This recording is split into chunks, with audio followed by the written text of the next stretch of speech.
So it's you start with what you already have and figure out how do you build ideas around the assets versus thinking of some cool shiny thing and then finding the assets to kind of compete in that, realizing that it's probably still not going to be a play.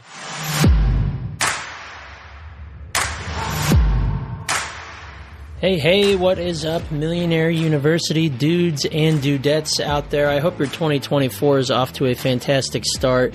I'm Brian Guerin, back with you on the Millionaire University podcast, and today I have a special treat for you. I had absolutely no preparation for this podcast outside of me texting my buddy Nick Winnenberg, fellow entrepreneur, good friend of mine, and saying, hey, you're an entrepreneur. Let's talk about entrepreneur things on the Millionaire University podcast. To which he replied about 2 seconds later, absolutely. Give me a date and time. So here we are. What are the two things when you're starting a business that you really need to take into consideration and that can also have a part in what you do throughout the life of your business? And Nick was like, that's easy. The customer validation process as a startup and when to pivot and when to be persistent. So Nick and I did a little riffing on this, mostly Nick because he's a genius. He's way smarter than me. Dude is just an entrepreneur on fire. I love him. So you guys are in for a treat today. We're going to learn from somebody who's in the trenches. He's pivoted multiple times. He's persisted multiple times. And he just dropped some serious gold nuggets on how to validate your customer base while you're in the startup phase. So enough of my chit chat. Let's get after it. Nick Winnenberg talking with me on the Millionaire University podcast. Let's go. Welcome back, everybody. I am with Nick Winnenberg today. He is a wonderful friend of mine. We have known each other for, probably going on 7 years now. When I first moved into Loveland, Nick was one of the guys I reached out to as a young professional. We even worked together on the Loveland Young Professionals board, if you will. Nick is a serial entrepreneur, wonderful human being, a highly educated man. He's way smarter than me. Nick, thanks for being with us. Appreciate it, buddy. Absolutely. I love the fact you called me a serial entrepreneur. I feel like I should be out there like starting a new cereal brand. Like we're going to do Cocoa Puffs, but we're going to make them small like Rice Krispies. I'm in. They're Nicky Puffs. How about that? They're Nicky Puffs. Gosh, that's actually what they used to call me in high school. So hopefully it doesn't get out. Uh-oh. We're going to dig up some old trauma here, aren't we? I gave you a little intro there. Give us a little bit of your story. Let's get some backstory of how Nick Winnenberg got to where he is today. I did graduate from the Ohio University over there in Athens, Ohio in 2015. My undergraduate degree was in entrepreneurship. I came out of OU, joined the family company, which is a staffing firm here in East Side, Cincinnati. That's Express Employment Professionals. And then we launched another organization called On Brand Podcast Studio. At that time it was Berg Tech. But we basically go through and help other organizations create podcasts. So it's actually great that I'm on someone else's podcast. It's not usually how this goes, but I'm in. After that, expanded that side of it. We were offered developership as well. So now we actually mentor 17 other offices. So I guess it's kind of a weird intersection between a coaching role. We have our own company. And then we also launched another company too. That's more of the entrepreneurship venture. I did go back and got my master's degree as well. And that was a master's of science and management back at Ohio University. And that was a degree that focused mostly on business venturing, which again, entrepreneurship, and then also data analytics because I'm a massive, massive nerd. So I thought, why not combine the two of them and kind of go from there? So I think that's a 10,000 foot view of kind of professional qualifications for this. It's definitely weird because it's a good hybrid between academia and also some professional experience in there too. But open book, happy to help however I can. Today, I wanted to have you on to chat with us about kind of the two really important things that you and I kind of agreed on before the episode here, that when you're starting a business, when you're dipping your toe in the water of entrepreneurship, maybe you're just about to take that first step of going and getting your LLC or taking something to market. There's two things that Nick and I agreed are really vitally important to be cognizant of when you're doing this. That first one is the importance of customer validation in your startup process. And the second one we're going to get into is when to pivot and when to be persistent. I think these are just two kind of bugaboos that every entrepreneur crosses at some point in time. And we're going to have a in-depth discussion on both of these today. So Nick, I kind of want to let you run with this on that first point of the importance of customer validation in the startup process. You know, maybe you're a pressure washing business, or maybe you are taking some little product you have or something you're going to distribute via an e-commerce business. Let's talk about that importance of that customer validation, because without that, it's really tough to start a business, right? Yeah, basically impossible in my experience, if nothing else. It's one of those things that we tend to gloss over because entrepreneurs are naturally high energy. We want to get out there. We want to get to market. We want to start selling. We want to start pushing and bring in all these people and say, look how great my idea is. I am guilty of that. Brian, I know that you're guilty of that. Yeah. I've been there at least once. And if you look across the entire business scope, every successful business at least has had an issue with that sometime in the past, right? And it really comes down to the skill set of an entrepreneur to go through and kind of take a step back and say, okay, I have a great idea. I think it's great, but really, how do I test it without spending a ton of assets? Because what you don't want to do is take an idea that you think is the best idea since sliced bread, take it to market and realize that nobody wants bread. I have a great mentor of mine. He's at Ohio University, and his question that he always asks is, will the dog eat the dog food? We can spend so much R&D. We can make sure the dog food is perfectly nutritious, that it has all the things the dog needs. But if the dog doesn't eat the dog food, it's worthless. And that's a major stumbling block for most entrepreneurs, because when they have this idea, if they want to go through the pressure washing business, if they don't do their due diligence and figure out what kind of startup are they going to launch and what do my customers actually want, they're going to fall into that trap early on, and they're going to end up spinning the wheels, burning out. And even if their company is successful, there's the opportunity cost that it could be more successful if they spent more time on customer validation.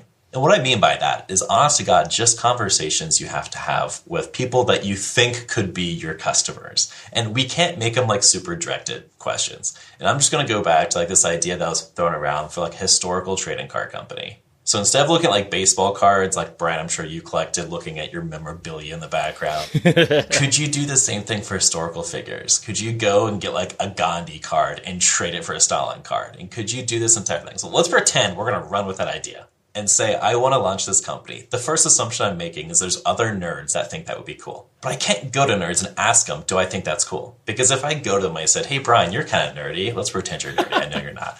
But let's pretend you're nerdy. Don't you think a trading card company would be a good idea? What would you probably say? I'd probably say, yeah. Fantastic. Cool. Let's go find other nerds and talk to them too. And then I go to the next nerd and I say, I have this great idea. It's going to be a trading card company based on historical figures. Don't you think it's a good idea?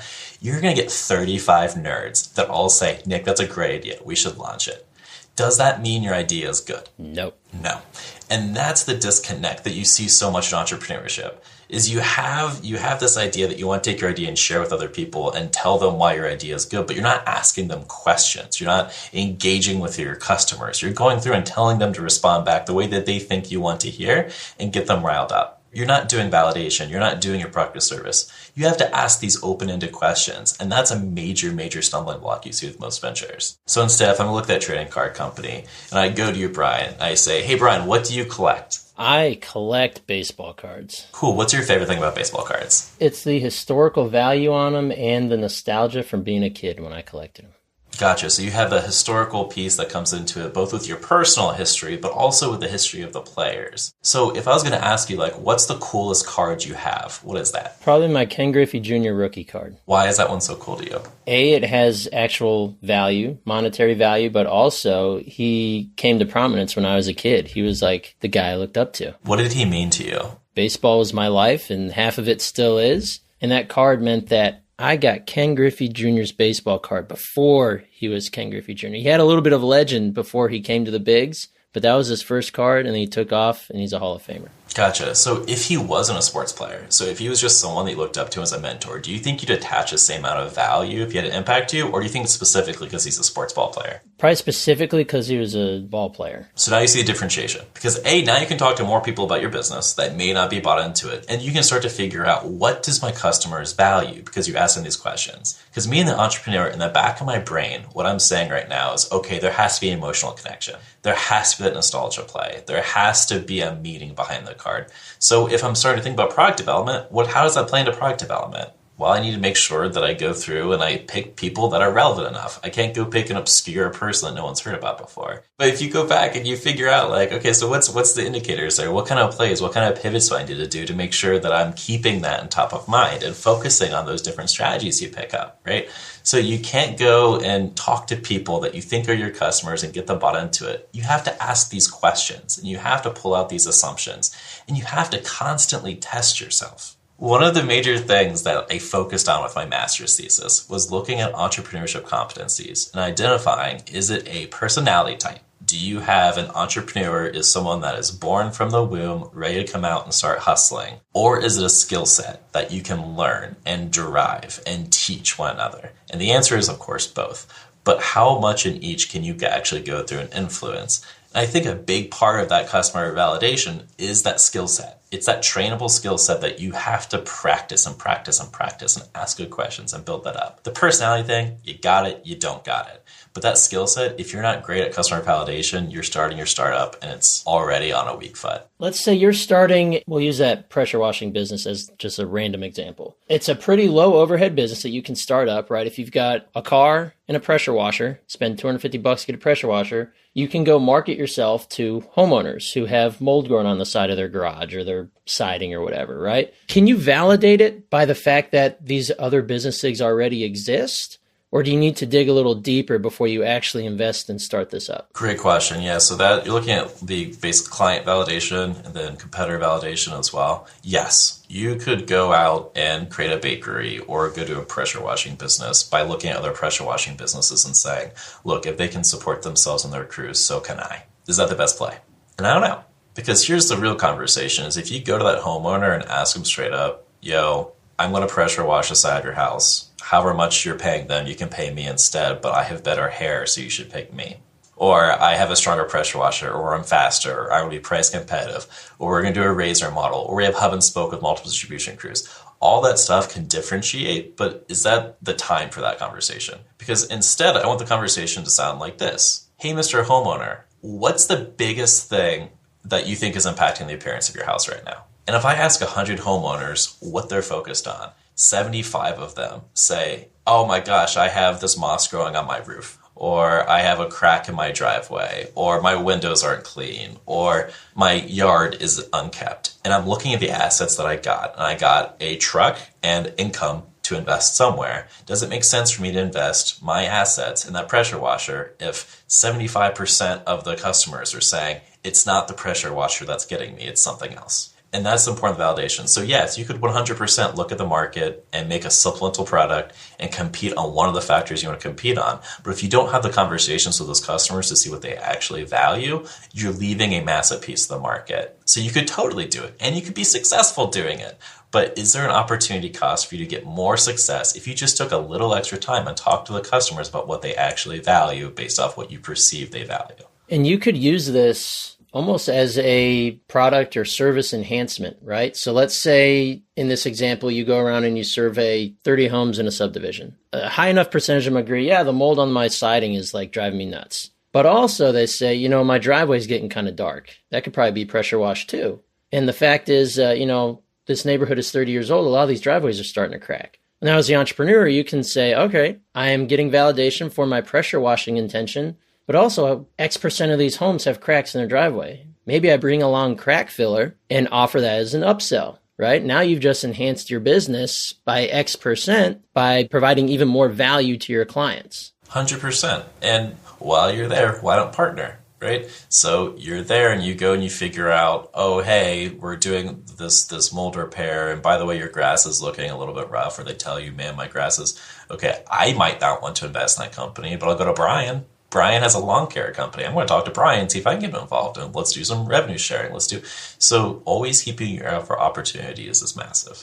We've kind of built this almost like a little web from that starting point of how do you validate a customer to now we're talking about the ability for you to go out and possibly have affiliates or either affiliates or partner with companies and do a rev share through referrals. Because I know, especially in my agency, we serve home improvement companies, right? High ticket home improvement companies. I'll give you an example. Actually, 2 of my clients came from guys that did home improvement services at my home. The first guy gave me a referral to the second guy because after my water line blew out, I said, hey, by the way, do you happen to know anyone that builds decks? Mine's about to fall over. And he goes, as it turns out, 2 of my best friends just started a deck building company. You ought to talk to them. When they're able to do that and they have partnership agreements together, do a little bit of a rev share, now everybody's winning, not just the ability to make more money, but now your value to your clients is through the roof because you can help them solve a bunch of problems. And as a homeowner, and Nick, you know this as a homeowner, if I can go to one person and he can connect me to 3 others to solve all the freaking issues with our homes that always crop up, then I've got it made in the shade because we all want to be the guy who knows a guy, right? And if I know a guy who knows a guy who knows a guy who knows a guy, and they can all solve my problems and I can trust all of them to do it well, now we're just happy homeowners. I think you're hitting on something massive, and that's how do you niche down your company, right? One of the major assumptions that happens in usually the journey of the entrepreneurs, I want to be everything to everybody. And it's the death, right? Every entrepreneur either knows that and has tried to do that and doesn't work or whatever. And it's a perfect example of what you're saying, right? If you went downstairs and talked to your plumber and you're like, hey, Mr. Plumber, I have a deck. Can you fix my deck too? If that plumber is like, yeah, bro, I'll fix your deck, there's a problem. I don't want my plumber fixing a deck, but I want him to know who's going to be that person. And I think marketing is perfect. I mean, you look at the marketing company you got.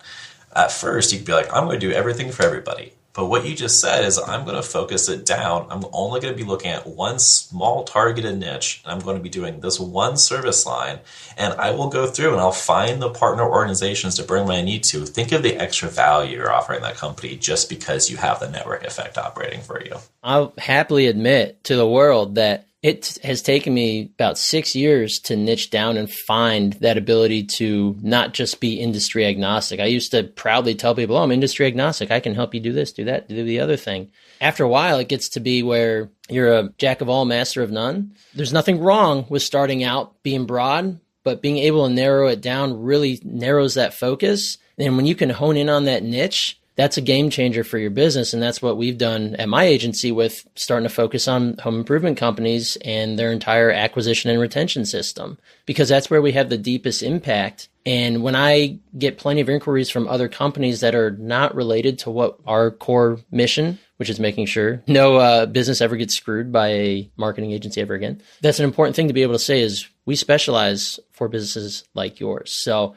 you start that broad and bring it in. So I know we're going on a little bit of a tangent on that side because we could, between Nick and I, we could go on tangents all day long. We might be here for 12 hours and make a 13 episode pitch out of this. But the way that you make that 6 years go faster is through validation. If you would have started out asking those questions and figuring out this is my niche and this is the value that I'm bringing to this specific company, think of the money you'd save. Oh yeah. The amount of money burnt through trying to figure that out, I can happily attest to you that it's plenty. When it comes to, let's say you get in, you start your business, you got validated, you have a couple core offers, core niches that you serve, you're doing well. Maybe you've even got a little bit of revenue going. Let's say you get 6, 8, 10, maybe 12 months in, your top line, your revenue's starting to stagnate. Or maybe there's other issues in the growth side of the business that you might not even be privy to yet, but something needs to happen. Do you pivot or do you stick with the process? This is like the ultimate question. I feel like I have faced this no less than 5 times in my 6 years of doing this. It's a fantastic question. Of course, every entrepreneur, every venture is different for what that advice should be. I can attest to kind of the thought process I go through when I hit that situation. Because if some entrepreneur tells you that they have never gone through that, they're lying to you. It's the ultimate question and kind of the litmus test of entrepreneurs is, do they pivot? Do they have the confidence to pivot? Are they willing to go on the line? But at the same time, you have to remain persistent sometimes. And there's 1,000 different examples to look at this. And I mean, to use the On-Brand, the podcast recording studio, as an example of this, we did break-fix IT work for about 1.5 years before we got into the content creation for the podcast recording studio. And with that, we would help other people fix their computers or do their phone systems or do the network. And again, we tried to be jack of all, right? And we eventually narrowed it down to we were basically a help fix for computer workstations and also VoIP phone systems, voice over IP internet. We were operating revenue. I mean, we were good. We were cash flush. We were moving in the right direction. But what ended up happening was we were paying for the one technician we had, but we couldn't make the jump in revenue to cover the second technician. And no matter how much we tried, we would go past bandwidth. We'd get to the point of the bandwidth that he's working 60, 70, 80 hours a week, on call constantly, is affecting his mental health. And we looked at the budget sheet and we said, for us to get to that next place, it's going to be a $60,000 investment. Are we confident with what we're doing? The problem was a scalability issue. You can't scale technician by technician by technician with how we were set up. So we had to have the come to Jesus moment to say, is that what we want to be? And I think a big part of that conversation is having the right expectations when you start your venture of where do you want to see this taking you. If you want to start a lifestyle business, that's fine.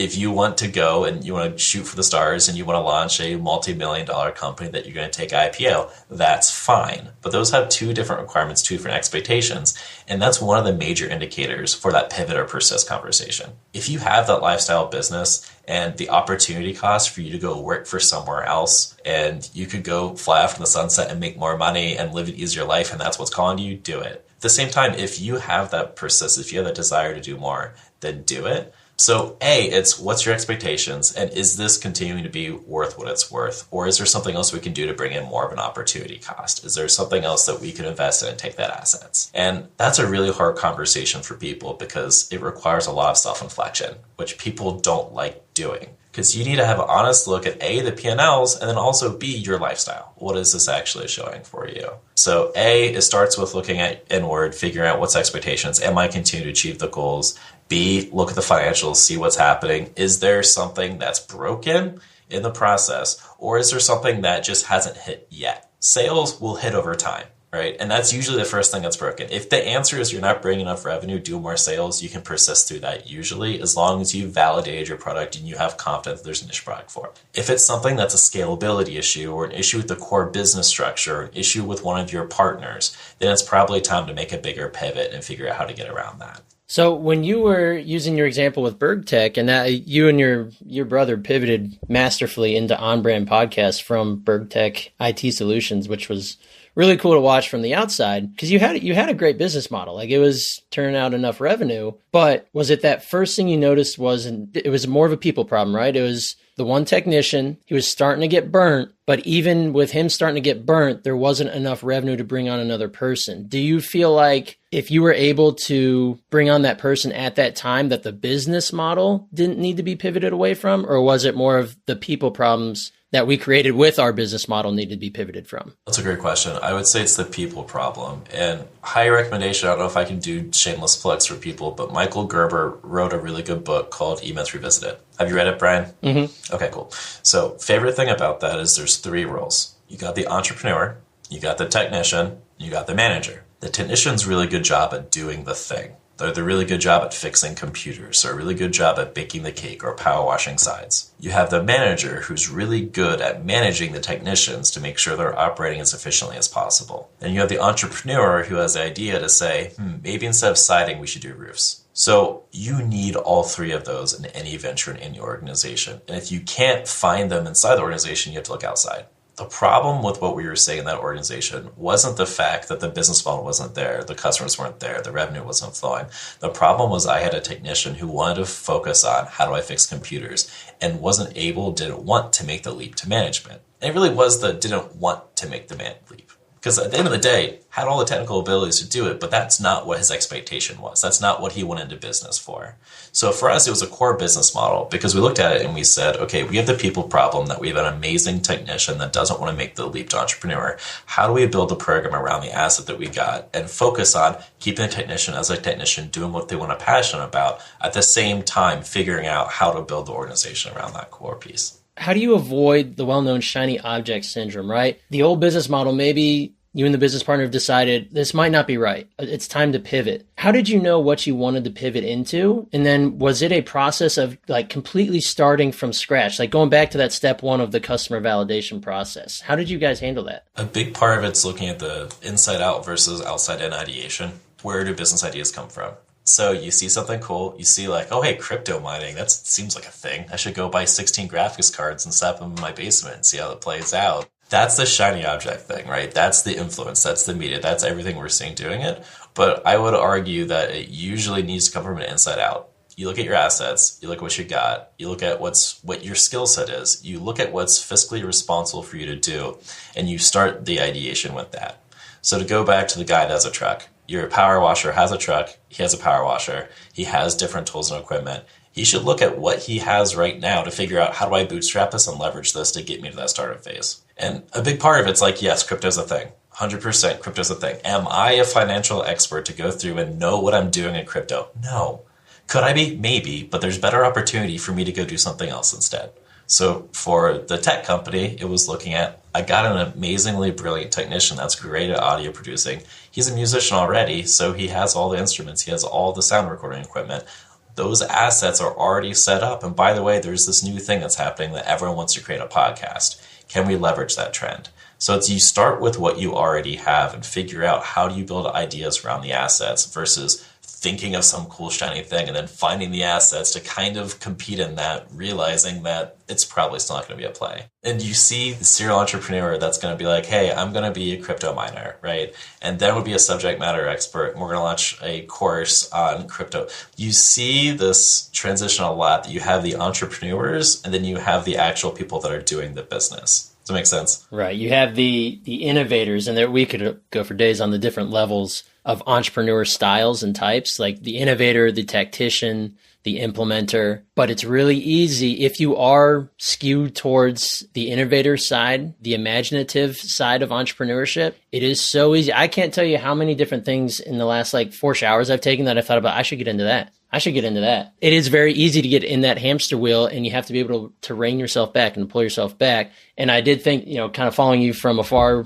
watching you switch from the IT company into on-brand podcasts was a absolute masterclass in knowing where the opportunities are and knowing what your current assets allow you to do. I've been in your studio. You guys have an awesome studio, tons of equipment. Your brother is a technical genius with all of that stuff, and you guys produce awesome podcasts. And you're off and running. That's the perfect definition of a pivot. I like to think it's also pivot and adapt, right? Because within On Brand, you guys have adapted no less than a few times already, right? It's banging my head against the wall, right? And that's the pivot thing. Because after we figured that's we need to make the pivot, right? We need to make the transition. Let's just talk about what's happened in podcasting over the past year. And I mean literally 12 calendar months from 1/23/2024, whenever this is getting released, right?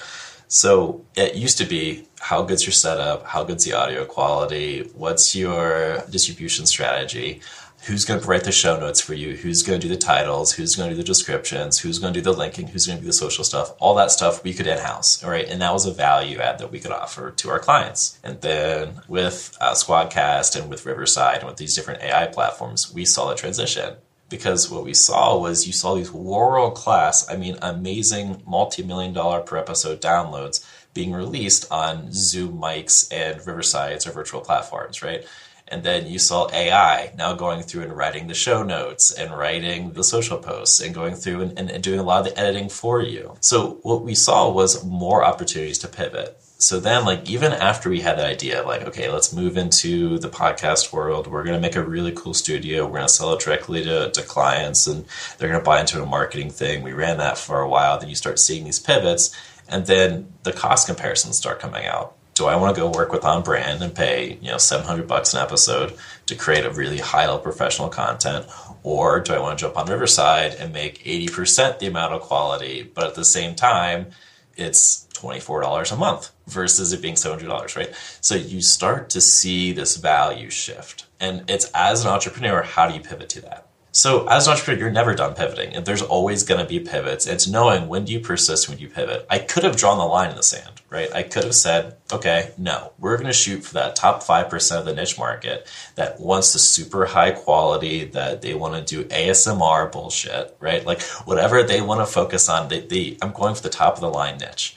But I didn't, right? I said, okay, cool, let's adopt the technology. Let's figure out how to do it better than the competition and make them more faster and cleaner than what we're seeing in the market. That was a pivot conversation itself. So you're right. Even after you make a big pivot, there's these small little correctional pivots that you'll always need to make or you're going to fall behind, especially when you're something as innovative of podcasting or marketing or social media. Right. Well, it's being able to pivot with especially the advent of AI, right? Well, it's been around for a while, but this year, obviously, it has exploded. And there's just been the fear across multiple industries of, AI is going to replace us. They're going to replace this. Copywriting is dead. Podcasting, editing and creation as we know it is dead. It's all changed. But then on your end, it becomes more of an education thing too, right? Where someone's like, well, why would I use OnBrand? I can just go use a Riverside or a Squadcast, do it myself, use AI, blah, blah, blah, and be done. But now you're like, well, yes, AI is there. And yes, you can use it. But you are going to miss out on the nuance of the human touch on this. Just because AI is there, it can replace a human in certain things, but it cannot do it nearly as well as the human nuance that would be missing would be there, right? So Is part of your job pivoting into educating on that stuff as well? Yeah, and a big part of it's looking at what's the value that we're bringing, right? There always has to be the bottom line value. If the clients don't see it, you shouldn't be doing it, because in the day, that's just kind of highway robbery, right? There has to be, you have to provide more value than what you're exchanging for. Is a part of that education and the producing and the conversations, yes. But the other part of it too is the revenue side, right? And figuring out, if you can't adapt a core principle of your business, how do you keep what's working and then go through and add and diversify your revenue streams? That way you continue to bring in revenue. And what I think about is that power washer, right? Or you can pick whatever example you want in the marketing space. But from the power washer, let's say he's been running all the different service lines and 80% of his revenue is currently coming from power washing the side of the house. But now there's this new vinyl that comes out that makes it so moss doesn't grow on houses anymore. The first thing that power washer guy is going to do is going to be like, man, like, okay, well, listen, only 10% of my house has bought it. I don't have anything to worry about. But over the time, if he doesn't see that far enough ahead and he doesn't see that vinyl as a threat, he's going to be left behind. AI is doing that for a lot of these different companies right now. And you're seeing this little scratch the surface thing. But realistically, the impact AI is going to have across all of our industries, A, we don't fully comprehend. And B, we are just scratching the surface. So now it's entire like, do I pivot and go back and say like, okay, is it going to be harder or easier to make podcasts? It's going to continue to be easier, right? And it's going to get easier. And there's going to be books written. There's going to be podcasts on how to make podcasts. There's going to be podcasts on how to make podcasts about making podcasts. There's going to be this funnel. There's going to be this creation. So you have to look at the trends overall and make your pivots looking at the trends instead of just looking at what's happening right now and making pivots from that. But also at the same time, comparing it to something simple. So for example, mowing your lawn is easy, right? But there are tens of thousands of companies that exist to mow your lawn because you don't want to, right? So that same concept can apply to AI, right? Like to companies that do things where the company even uses AI to benefit themselves and their product, their service, and their customers. But as a business owner who wants to produce a podcast, maybe I don't want to deal with it because I want to pay someone to handle it, right? So is the ultimate threat still mitigated by being a top company who produces the finest quality work for those who don't want to deal with doing it themselves? Does that still exist in terms of AI? Yeah, short term, yes. You vacuum your own house as well? My wife loves vacuuming, but I do occasionally push the vacuum. We just went and we bought it's a new vacuum thing. It's like $1,200. My wife she's obsessed with this thing. It vacuums. Wait, what is it? We just got the Shark, but that was not $1,200. This one's nuts. It does like room mapping for you. It tracks your pets. It can follow your pets. It's insane, right? And it was $1,200, but literally I'm never going to vacuum again. It automatically empties the dirt and the water. And then there's a pump that comes from the hose. Like I don't touch it and it just vacuums the house now. So let's go back to lawn care thing. You said that, okay, I love mowing my lawn, but most people don't like it. So they're going to go and hire this company to go through and mow their yard. What's next, right? If I could, instead of hiring the company, invest in a virtual lawnmower that goes through and basically is a Roomba for my yard and automatically 3D map tracks my yard and go through and knocks it out for me and gets it down to that perfect fine detail, right, that does. And it's just getting better, right? Or do I go hire the company still? If I was a betting man, I'm looking at 5 years from now, I can still hire the company. The tech isn't there yet. Look at electronic cars, right? Or electric cars. The infrastructure is not there yet. But if you're a betting man and you're going to say 10 years from now, do I think we're going to see industry growth inside of people-driven lawn care services or robotic AI lawn care services? I'm probably going to pick robotics. So again, it's a short term. Short term, could I pick up market share by focusing on the human element? Absolutely yes. And I plan on it. And we all should. But in the back of our mind as entrepreneurs, we always have to be aware of the next pivot. We always have to be thinking about what's happening in the market right now that's going to impact this industry and how am I going to prepare for it? And even with that pivot, you're thinking in the back of your mind, okay, podcasting is getting easier. I need to continue to show people how to create podcasting. Back of my mind, I know there's going to be a supplement of podcasting one day. I don't know what it's going to look like, but I know it's going to be there, right? The big part of it's like, what's going to happen to social media? Are we still all going to be massive consumers of social media? Facebook is not dying. The old bastard isn't dead yet. It's still producing. Right, exactly, for sure. But looking at like some of the trends you're seeing, like what are those trends going to be? How it's going to impact podcasting? So like a lot of the pivots you're making now Know your future pivots, know what's happening, know what's coming downstream, and always keep that full picture in mind. Don't think about what's going to happen by the end of the year. Think about what's going to happen 3, 5, 10 years down the road. What trends are we seeing? What can we capitalize on now to figure out if it's a pivot or a persist thing? Yeah, absolutely. And to your comment on Facebook, while Facebook is still the highest converting in terms of lead generation for businesses, at my agency, we're starting to look around the corner too, because X, the artist formerly known as Twitter, ads are making a comeback, right? It's the basement level right now because they've gone through a lot of turbulence. There's a lot of chaos over at Twitter, right? A lot of advertisers vacated the platform. Well, what happens when mass amounts of advertisers vacate a platform? Ad space gets really cheap. It's just like the real estate market, right? So we're starting to see a big comeback in Twitter ads. I'm going to call it Twitter forever because X, Elon, you're great, but that was a terrible name. X, whatever. That means nothing.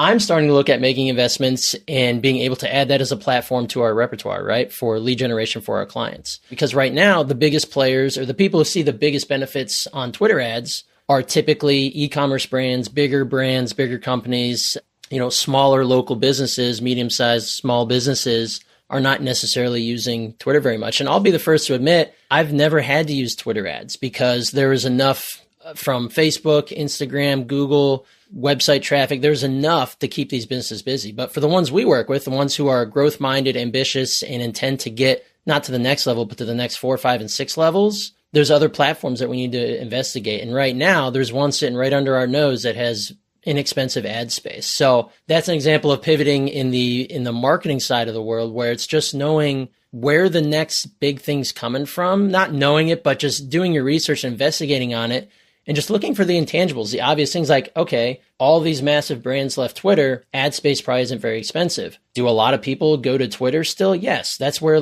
news happens. Lots of people are there. It might be a completely different market audience than the people who hang out on Facebook, but guess what? That's awesome because now you're reaching more people who probably need your service that don't happen to hang out on the other platforms where you're making your nut right now. So knowing when to pivot, knowing when to be persistent is huge. And I think if you're able to blend those together, the best entrepreneurs are ones who have the wealth and have been successful. They knew when to pivot, but they knew when to be persistent. Yeah, and if we could all just figure it out, we'd be way more successful than we actually are. So it's an art, not a science in that one. But that's for dang sure. Yeah, if we had it perfectly figured out, we'd be bajillionaires. But at least that's the path we're on, right? So awesome. Well, Nick, we should probably go ahead and land the plane, or else you and I could go for hours. I'm down if you're, again, I can clear my calendar, but we'll just come back next time. That's good to know, because I'm probably going to have you back, because there's a lot of awesome tidbits in that brain ears that a lot of folks in our audience, myself included, can benefit from. So do you have any parting words for the aspiring entrepreneurs, or maybe those in our listening audience who are already entrepreneurs or they're about to take that first step? Yeah, I mean, obviously look at Millionaire University. The work that you guys are doing inside the organization is absolutely fantastic. I love the kind of school of hard knocks approach, I'm going to call it. I don't know what you guys formally call it, but focusing on what the end in mind is brilliant. Keep looking at your business like a science. As an entrepreneur, you are a scientist. Look at the experiments. How can you experiment in business? How can you make it better? And focus on the bottom line, but also focus on the people and the impact that you're making. Awesome, Nick. Well, thank you, man. I really appreciate it. You are a rock star, great friend, and we had a wonderful time with you on the Millionaire University podcast today, man. You take it easy. We'll catch you next time. All righty, let's hear it for Nick. Dude dropped some serious knowledge when it comes to validating your customer base while being in the startup process. What a different way to think about, does my product or service fit in this market? Will people buy it? Those probing questions of being able to get people to expand upon what it is that they want and why they need it. Just thinking outside of the box. And then Nick having multiple experiences in needing to pivot, but also needing to be persistent in whatever area it is just invaluable knowledge that we can have as entrepreneurs when it comes to getting our business off the ground and keeping it going, staying afloat. That's one of the hardest things to do. Once you get that business started, you've crossed that plateau. I can't tell you how many times in my 7 years of being a business owner that has come true. It's come true for me just in the last few months. I made a major pivot in my own business, and it's making a huge difference already. Knowing what's coming down the pike, being able to see around those corners. Hope you guys found some valuable knowledge in here. We love bringing it to you. We can't wait to see you on the next episode of Millionaire University.